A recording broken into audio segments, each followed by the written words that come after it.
अब वो जमाना खत्म हो गया। अब लोग नेकी करके दरिया में नहीं डालते, अब नेकी करके फेसबुक पर डालते हैं, अब नेकी करके इंस्टाग्राम पर डालते हैं, अब नेकी करके अखबार पे फोटो छपवाते हैं। अल्लाह कुरान के 29वें पारे में कहता है, मेरे नेक बंदे गरीबों को खाना खिलाते हैं, यतीमों को खाना खिलाते हैं, कैदियों को खाना खिलाते हैं। वयुतिमून अत्ताम अला हुब्बिही मिस्कीनन व यतीमन व असीरा। मेरे नेक बंदे भूखों को खाना खिलाते हैं और क्या कहते हैं, इन्नमा नुतइमुकुम लिवजहिल्लाह, हम तुम्हें अल्लाह को राजी करने के लिए खाना खिला रहे हैं। ला नुरीदु मिनकुम जज़ाअन वला शुकूरा, हमें तुमसे कोई बदला नहीं चाहिए, हमें तुमसे कोई शुक्रिया नहीं चाहिए, हम तो अल्लाह को राजी करने के लिए तुमको खिला रहे हैं। इन्ना नखाफु मिर रब्बिना यौमन अबूसन कमतरीरा, हमें तो कयामत के दिन का डर है, हमें तो अल्लाह के सामने हिसाब देने का डर है, इसलिए हम तुमको खाना खिला रहे हैं। कुछ नेकी ऐसी भी करके जाओ, नेकी का प्रचार करवाना, नेकी का ऐलान करवाना, ये तो बहुत होता है, लेकिन नेकी करके भूल जाओ कि मैंने नेकी की है। कुछ ऐसी नेकी भी कयामत के दिन लेके जाओ ताकि अल्लाह ताला कयामत में अपने उन खुशनसीब बंदों में हमें और आपको भी शामिल करे। मदीना में गरीबों के घर में महीने की पहली तारीख को रात में अल्लाह का कोई बंदा आता था, महीने भर के राशन की बोरी उनके घर में लाके रख देता था। घर वाले सुबह दरवाजा खोलते थे, देखते थे महीने भर का राशन रखा हुआ है। मदीना के सैकड़ों घरों का परिवार चलता था, लेकिन लोगों को पता नहीं था कि कौन अल्लाह का बंदा है जो रातों में राशन लाके देता है। कुछ दिनों के बाद मदीना में एक इंतकाल हो गया, एक मैयत हो गई। मैयत को जब नहलाया जाने लगा, जब मैयत के बदन से कपड़ा उतारा जाने लगा, उस मैयत की पीठ के ऊपर मोटे मोटे बोरे के निशान नजर आने लगे। लोग हैरान हो गए, ये तो जो मरने वाला इंसान है, ये तो नबी के खानदान से ताल्लुक रखता है, ये तो नबी के नवासे का बेटा है, ये तो हुसैन इब्न अली का बेटा अली बिन हुसैन है, इसकी पीठ पर मोटे मोटे निशान क्यों है? ये तो बोरी नहीं उठाता था, ये तो बोझ नहीं उठाता था, इस इंसान की पीठ पर ये मोटे मोटे निशान कैसे हैं? ये खबर पूरे मदीना में फैल गई। मदीना के उन गरीब परिवारों तक भी ये खबर गई। मदीना के उन गरीब परिवारों को समझ में आ गया, हमारे घर में हर महीना राशन की बोरी लाद करके हमारे घर तक लाने वाला कोई और इंसान नहीं था, वो अली बिन हुसैन थे, वो नबी के अहले बैत में से थे, वो नबी के नवासे के बेटे थे। ऐसे भी लोग थे मेरे भाई, सारी जिंदगी गरीबों के घर में अनाज पहुंचाते रहे। मरने के बाद जब नहलाया जाने लगा, तब उनके पीठ के निशानों से पता लगा कि ये काम वो करते थे।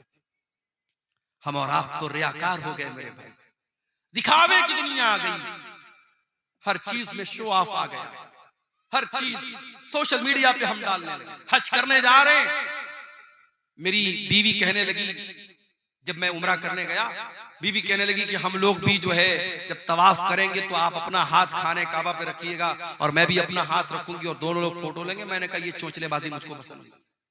उम्रा करने आए हो भाई, तवाफ करने आए हो, वहां बैठ करके बीवी अपना हाथ रख रही है, शौहर अपना हाथ रख रहा है और दोनों फोटो ले रहे हैं ताकि दुनिया को पता लग जाए साहब मियां बीवी दोनों साथ में उम्रा करने गए। तो क्या है ये चोंचलेबाजी आज हो रही है।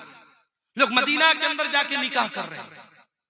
क्या कोई ऐसी दलील मिलती है कि मदीना के अंदर निकाह करने से सवाब बढ़ जाता है? क्या फेसबुक के ऊपर, इंस्टाग्राम पर वीडियो आता, रील आती कि साहब ये तो बड़ी खुशकिस्मत औरत है, इसका निकाह कहाँ हुआ? मदीना में हुआ।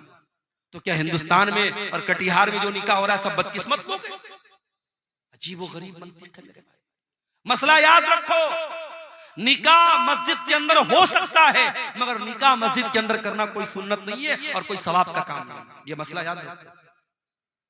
मस्जिद के अंदर निकाह हो सकता है, लेकिन अगर कोई ये समझता है कि मस्जिद के अंदर निकाह करने से सवाब ज्यादा मिलेगा या मस्जिद के अंदर निकाह करना सुन्नत है, नहीं, सुन्नत नहीं है और ना इससे सवाब ज्यादा मिलेगा। कर सकते, इजाजत है बस। लोग मदीना जाके निकाह कर रहे हैं और वहां औरत बाकायदा दुल्हन बन के आ रही है, लड़का दुल्हा बन के आ रहा है, फोटो खींचा जा रहा है, वीडियो बन रही है। क्या तमाशा हो रहा है मेरे भाई। नबी के शहर को क्या बना के रखा, नबी की मस्जिद को क्या बना के रखा आपने? हर चीज में शो ऑफ। और अब तो ऐसी वीडियो भी आने लगी कि दादा मर गए हैं, दादा का इंतकाल हो गया है, दादा की नाक में रुई डाली गई है, मैयत है, उनका जनाजा पड़ा हुआ है, और पोता जो है वो सेल्फी ले रहा है, वीडियो साथ ले रहा है कि I am with my grandpa, मैं अपने दादा के साथ। क्या मतलब है? मुर्दे को तो बख्श दो अल्लाह के वास्ते, जिंदों के साथ बहुत सेल्फी ले लिया। अब्दुल गफ्फार साहब आए, स्टेज पर आने लगे, मौलाना साहब एक सेल्फी दे दीजिए। मौलाना साहब एक सेल्फी आपके साथ लेना चाहता हूं। भाई उलमा के साथ आपको सेल्फी लेने का शौक है, उलमा की बातों पर अमल का शौक है। सेल्फी लेने का शौक अगर सिर्फ इसलिए है ताकि दोस्तों को बता सकूं फला आलिम के साथ मैंने सेल्फी लिया था, फला मौलाना साहब के साथ मैंने फोटो लिया था, सिर्फ अगर अपना शो ऑफ करना है, अपनी वाहवाही करना है, तो मेरे भाइयों बहुत गड़बड़ है ये चीज। हाँ, अगर आपको किसी आलिम से मोहब्बत है, उसकी तकरीरों को आप सुनते हैं और फिर उसकी बातों पर अमल भी करते हैं, और फिर वो आलिम आपके इलाके में आता है और आपने कहा मौलाना आपसे बड़ी मोहब्बत करता हूँ, एक फोटो दे दीजिए, तो ठीक है, मौलाना लोग भी आपका दिल नहीं तोड़ेंगे, वो आपके साथ सेल्फी ले लेंगे, मगर सिर्फ सेल्फी लेने का मकसद वाहवाही करना है तो ये गलत है। शो ऑफ मत कीजिए।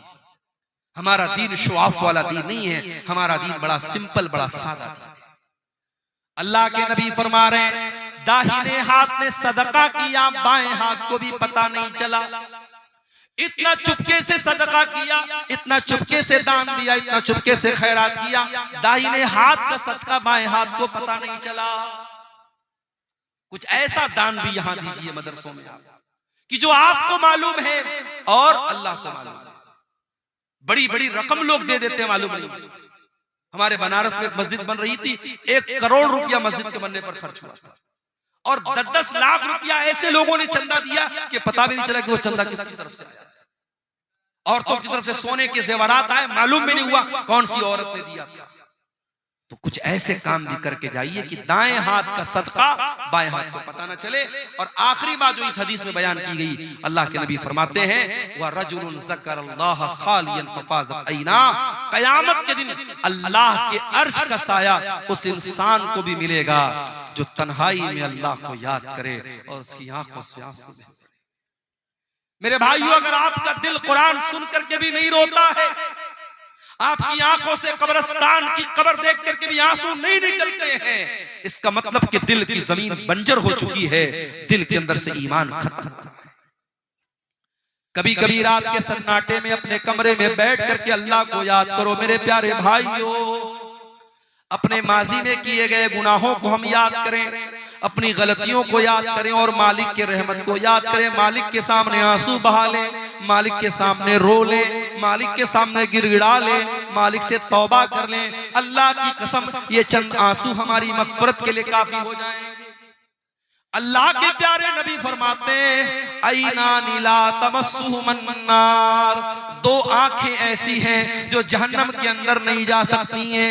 ऐनुन तारुस, ऐनुन बातत तारुसु फी सबीलिल्लाह, एक वो आंख है जो अल्लाह की राह में चौकीदारी कर रही है, जो अल्लाह की राह में बॉर्डर पर दुश्मनों से अपने देश की हिफाजत कर रही है, अपनी सरहद की हिफाजत कर रही है। व ऐनुन बकत मिन खशियतिल्लाह, और वो एक आंख जो अल्लाह के खौफ से, जिस आंख से आंसू बहता है, वो आंख भी जहन्नम की आग में नहीं जाएगी। इन आंखों से अगर अल्लाह के खौफ से चंद आंसू बह पड़े मेरे भाइयों, तो ये आंसू हमारी जहन्नम की आग को बुझाने के लिए इंशाअल्लाह काफी हो जाएंगे। और ये भी याद रखो, सर्दी जब बहुत ज्यादा होती है ना, तो हम घरों से नहीं निकलते। अभी तो सर्दी नॉर्मल है, लेकिन जनवरी में हो सकता है सर्दी ज्यादा पड़ेगी। जब सर्दी ज्यादा पड़ती है तो कोहरा बहुत ज्यादा हो जाता है, लोग अपने घर से नहीं निकलते। आपको मालूम है, सर्दी का ज्यादा होना भी जहन्नम के अजाब की एक निशानी है। अल्लाह के नबी फरमाते हैं, जहन्नम साल में 2 मरतबा सांस लेती है।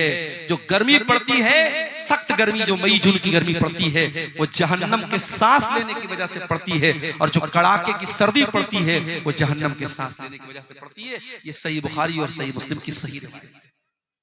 तो मेरे अजीजों, मेरे नौजवान साथी, अपनी जिंदगी का मकसद अल्लाह को राजी करना बनाओ। मेरे भाई, दुनिया वालों के चक्कर में मत पड़ो। दुनिया वालों को खुश करने के लिए कोई काम करोगे, आज लोग खुश होंगे, कल गाली देंगे। दुनिया वालों की मोहब्बत कब बदल जाएगी नहीं मालूम। अल्लाह की मोहब्बत अगर हासिल हो गई मेरे प्यारे साथियों तो इंशाअल्लाह वो कभी नहीं मिटेगी। अल्लाह को राजी कर लो। अल्लाह के नबी फरमाते हैं जो लोगों को नाराज करके अल्लाह को राजी करेगा अल्लाह उसके लिए काफी हो जाएगा, और जो अल्लाह को नाराज करके लोगों को खुश करेगा अल्लाह उसे लोगों के हवाले कर देगा, फिर अल्लाह अपनी नजर करम उसकी तरफ नहीं करेगा। मेरे नौजवान साथियों, अपनी जवानी की अहमियत को समझो और जवानी में तौबा करो और जवानी को गुनाहों से दूर करो। ये जितने गलत काम आज हो रहे हैं हमारे नौजवानों के अंदर, इन्हें देखकर वाकई में अफसोस होता है, तकलीफ होती है कि आज इस उम्मत का नौजवान कहां जा रहा है। जब सुबह हम 4 बजे रोड पर निकलते हैं, गैर मुस्लिम नौजवान हाईवे पर कसरत कर रहे हैं, कोई पुलिस की में जाने की तैयारी कर रहा है, कोई आर्मी में जाने की तैयारी कर रहा है, अपने दुनिया की नौकरी के लिए और दुनिया के मकसद के लिए। एक गैर मुस्लिम नौजवान सुबह 4 बजे उठ करके सड़क पर, वो भी टी शर्ट पहन करके, लोअर पहन करके वो कसरत कर रहा है, और हमारा मुसलमान नौजवान रात में सिगरेट पी करके और जुआ खेल करके और शराब पी करके पड़ा हुआ है बिस्तर के ऊपर और फजर की नमाज में गायब है। मेरे प्यारे साथियों, ये सूरत हाल बड़ी तकलीफ दे है, ये सूरत हाल बड़ी तकलीफ दे है। आज उम्मत के नौजवानों को आगे बढ़ने की जरूरत है। हमारी तारीख बड़े रोशन नौजवानों से भरी पड़ी है। हमने तारीख में उकबा इब्ने नाफे को देखा है जिसने बहरे अतलस में अपने घोड़ों को दाखिल किया था और कहा था अल्लाह की कसम, मोहम्मद के रब की कसम, अगर मुझे मालूम हो इस दरिया के उस पार भी कोई मखलूक रहती है तो मैं अल्लाह की राह में अपने घोड़ों को पानी में डाल दूंगा और जाकर के उस कौम से जंग करूंगा जब तक कि वो ला इलाहा इल्लल्लाह और मोहम्मद रसूलुल्लाह का कलमा नहीं पढ़े। हमारी कौम तो बहादुरों की कौम रही है मेरे भाई, हमारी तारीख तो बहादुरों की तारीख रही है। ये बुज़दिली की चादर हटा दो, ये मायूसी की चादर हटा दो। इस मुल्क की तारीख बड़ी रोशन रही है। इस मुल्क को आजाद कराने में मौलाना अबुल कलाम आजाद, मौलाना हसरत मोहानी और इसी तरीके से बहुत सारे उलमाए किराम ने अपनी कुर्बानियां दी हैं। आज इस मुल्क में जो हालात हम देख रहे हैं, हम मायूस ना हो। इंशाअल्लाह अगर हम मेहनत करेंगे, स्ट्रगल करेंगे, मुल्क के हालात की तस्वीर भी इंशाअल्लाह बदलेगी। ये 1-2 सवालात आए हैं, हम जवाब देकर के इंशाअल्लाह अपनी बात को खत्म करेंगे। एक सवाल आया है, क्या कोई नमाजी चीर कर दूसरे नमाजी को साइड हटाकर बैठते हैं तो उसकी इस्लाम में जायज की क्या सूरत है क्या? देखिए, ये बड़ा अहम मसला पूछा है जिसने भी पूछा है। मान लीजिए कि आप मस्जिद में गए और आगे की सफ में जगह नहीं है और पीछे आप अकेले हैं। अब अकेले सफ के पीछे अकेले नमाज पढ़ने से अल्लाह के नबी ने मना किया है, तो अब आप क्या करेंगे? तो कुछ लोग कहते हैं कि आगे की सफ में से किसी को खींच लेंगे हम। तो ये जो खींचने वाली रिवायत है वो सही नहीं है, ज़ईफ है, तो खींचना तो सही नहीं। अब क्या करेंगे? वेट करेंगे। कितना वेट करेंगे? अगर ज्यादा वेट करेंगे तो नमाज चली जाएगी, रकात चली जाएगी। तो अगर रकात जा रही है या नमाज जा रही है तो आप अकेले भी सबके पीछे खड़े हो सकते। अगर साइड में कोई जगह नहीं तो आप अकेले खड़े हो सकते। अब आप पूछेंगे मौलाना साहब जब मना किया गया हदीस में तो अकेले क्यों खड़े हो? तो इसलिए क्योंकि ये एक्सेप्शनल सूरत हाल है, ये मजबूरी की सूरत है और मजबूरी में सबके पीछे अकेले खड़े हो सकते।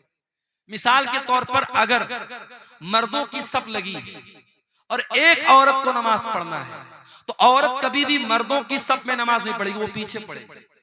तो अगर अकेली औरत है और आगे मर्दों की सफ लगी है, या मान लो मियां बीवी भी घर में नमाज पढ़ रहे, शौहर नमाज पढ़ा रहा है तो शौहर आगे खड़ा होगा, बीवी पीछे खड़ी होगी। तो जब औरत सबके पीछे अकेली खड़ी हो सकती है क्योंकि वहां एक्सेप्शनल केस है, तो मर्दों में भी अगर मजबूरी है, नमाज जा रही है, अगर कोई आ रहा है, कोई वजू कर रहा है तो वेट कर लो, आकर के उसके साथ शामिल हो जाओ। अगर नमाज जाने का डर है तो आप अकेले भी सबके पीछे खड़े हो सकते हैं। इस मसले में यही सही सूरत हाल है इंशाअल्लाह।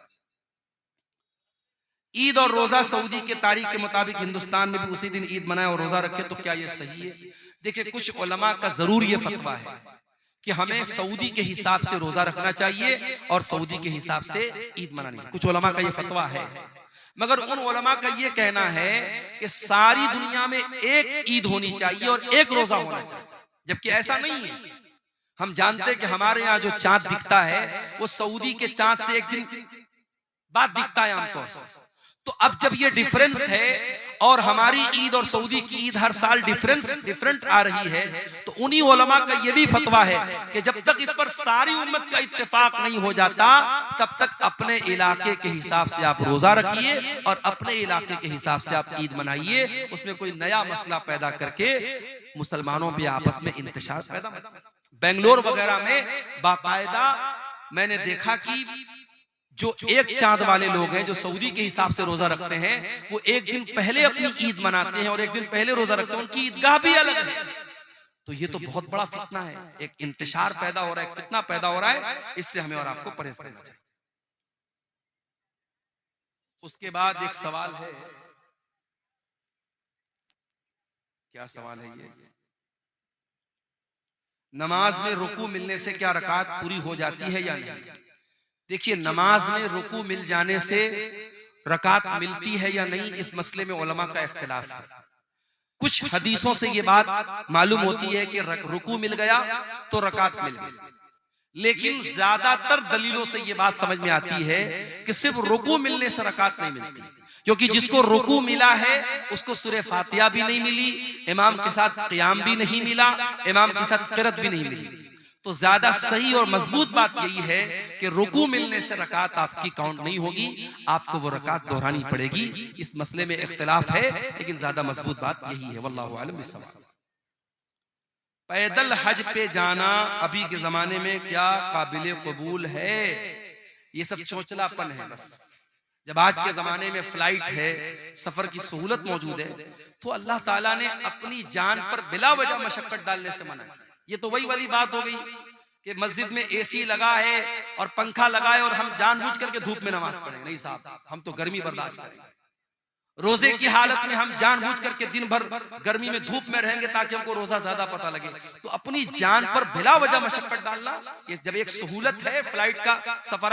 एक जमाने में लोग पानी के जहाज से हज करने जाते थे, 6-6 महीना लोग जाते थे और उसमें कितने लोग हाजी लोग रास्ते में मर जाते थे, इंतकाल हो जाता था। आज अल्लाह का फजल करम है, कलकत्ता से, दिल्ली से, मुंबई से डायरेक्ट फ्लाइट जा रही है जद्दा। आप 4 घंटे में 3 घंटे में जद्दा पहुंच गए। तो जो काम 3 घंटे में हो सकता है बिला वजह आप 3 महीने में करेंगे, ये बिल्कुल सही चीज नहीं। अगर कोई मुसलमान लड़की किसी गैर मुसलमान से शादी होने के बाद वो लड़की तलाक लेना चाहती है तो उनका तलाक हो जाएगा? किसी मुसलमान लड़की का किसी गैर मुस्लिम लड़के के साथ शादी करना सही ही नहीं है, वो गलत है, हराम है, बातिल है, जिना है। इस्लाम में उस निकाह की कोई हैसियत नहीं है, इनवैलिड है वो निकाह। अब अगर वो लड़की तलाक लेना चाहती है तो अब जाहिर है गैर मुस्लिम से शादी किया है तो उसी के मजहब के हिसाब से किया होगा। तो अब इंडियन कानून के एतबार से, अदालत वगैरह से वो तलाक ले ले, लेकिन इस्लामी एतबार से उसको तलाक लेने की कोई जरूरत नहीं है। अगर उसे अपने गुनाह पर पछतावा है, अल्लाह से सच्ची तौबा करे और फिर किसी मुसलमान से सही तरीके से निकाह करे। उस निकाह को इस्लाम ने निकाह माना ही नहीं है, उस पर तलाक लेने की कोई जरूरत नहीं है।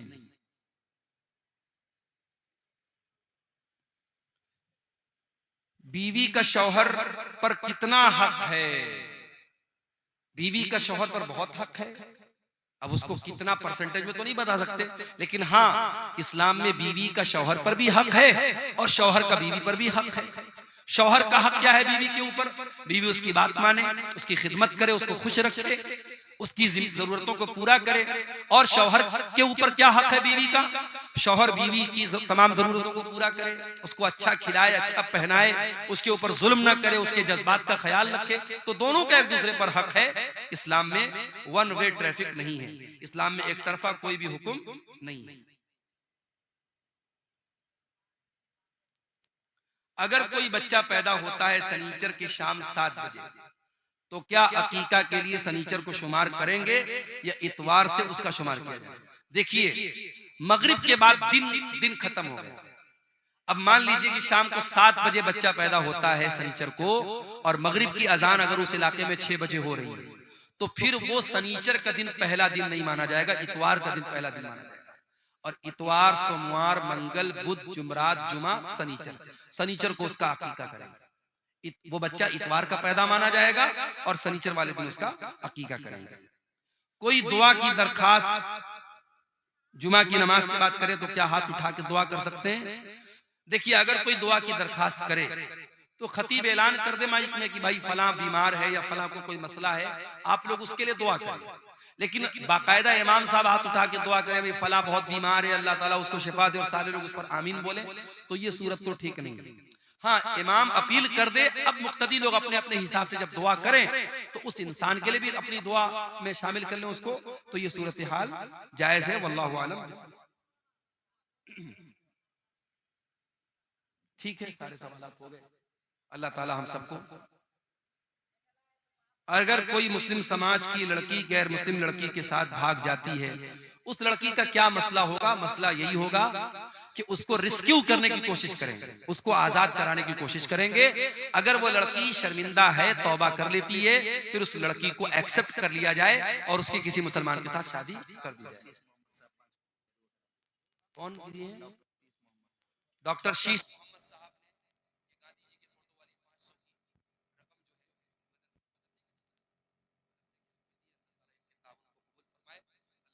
सबको अच्छे